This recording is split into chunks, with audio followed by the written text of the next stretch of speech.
Hey traders, in today's lesson I'm going to show you some stock trading tips on what bear market situations to completely avoid. This can potentially help us navigate choppy markets and avoid some losers, so stay tuned.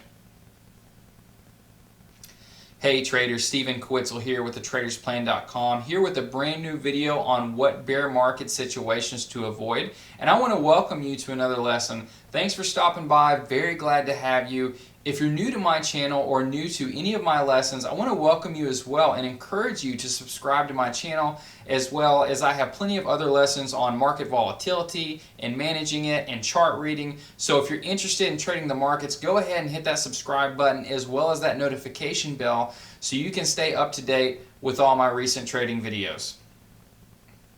Now let's get right into it. I am looking at a S&P 500 chart. I'm looking at a daily chart you can see right here of the current price action in May of 2022. It's been ugly so far. So I'm going to talk about two complete situations that are really going to help you navigate these markets and the type of situations you absolutely want to avoid, as mean don't trade at all. So we're going to look at this, and the first situation that we want to avoid is what I call the waterfall. It's definitely not a new concept, but waterfalls are beautiful in nature. They're not beautiful in the stock market. And how I'm defining as a waterfall is really I'm looking for a drop of 3 to 4 days in the market that's steeper really than a 45-degree angle. So if I draw really a 45-degree angle line down here, if it's really dropping off, heavy bars, I'm talking 2 to 3% every day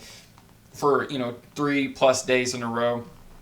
That's the kind of situation we just want to step aside, because studying past bear markets, a lot of times that initial waterfall, that initial drop is really the first leg, and it might bounce for a little bit, but usually it rolls back over after that. So here are really the rules. If you see 3 heavy days of just waterfall type action, steep decline, we're talking days that are 2 or 3%, right, or 1.5 to 2%, kind of in that range. Just sit back and wait for that first bounce to fail. Okay, so let's just completely avoid that. We're not trying to catch a falling knife here.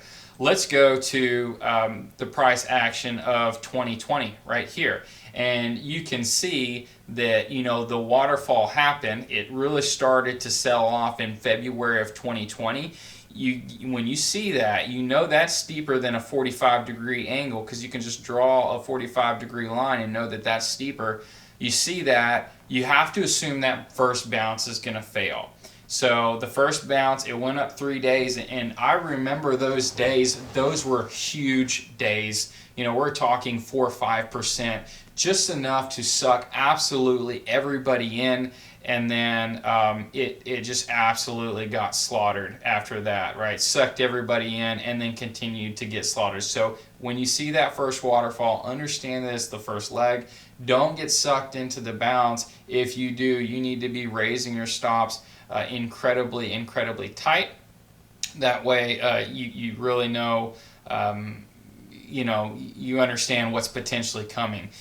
So, and why we understand that this first bounce really fails is because there are not a lot of V-shaped corrections. So when I say V-shaped, I mean straight down and straight out to new highs. It is actually rarely happened.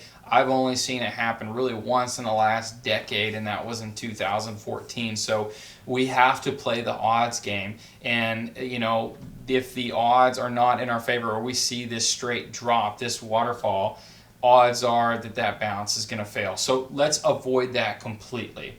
So I have another thing that's really helped me navigate this markets as well. So that really is tip number 1. Tip number 2 is I've added some more lines on here.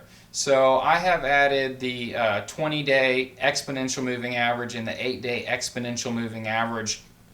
So the question is, when the market, after you get a waterfall like this, right? We're looking at 2022. After you get a waterfall like this, when's a good time to get back in?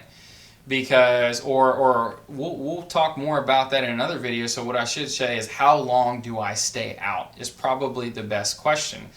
So, you know, because we know based on history that a lot of times when you get that first waterfall leg, that it's probably, the bounce is probably going to fail. And again, this was a strong bounce. And then it just absolutely rolled over again and rolled over again. And then we get this. So, you know, how I've been playing it, and this works well historically, is if the 8-day exponential moving average is continues to stay below the 20-day, just stay out, or consider increasing your position sizes as well, because look at all these bounces. If you see that first water ball and then that first waterfall, and then you say, okay, I'm going to wait before I really move my chips back until the 8 moves back above the 20, right? As long as the 8 stays under the 20, I'm staying out. You'd have missed this bounce, this bounce, this bounce, this bounce, and then finally you get one that works. Okay, so again, this isn't absolutely perfect. It's silly for anyone to claim that they got the perfect indicator or the perfect rules, but when we have these volatile markets, we are trying to avoid the death by 1,000 cuts. We're trying to avoid catching a falling knife and playing every 2 to 3, 3 to 4 day bounce, because that's where you lose a lot of your money, is just watching, you know, getting sucked into the market, then watching your position blow up. So you see the waterfall, and then you say, okay, I'm going to avoid every little 2 to 3 bounce until I get that 8 to 20 day crossover. Boom, you have a very, very playable rally.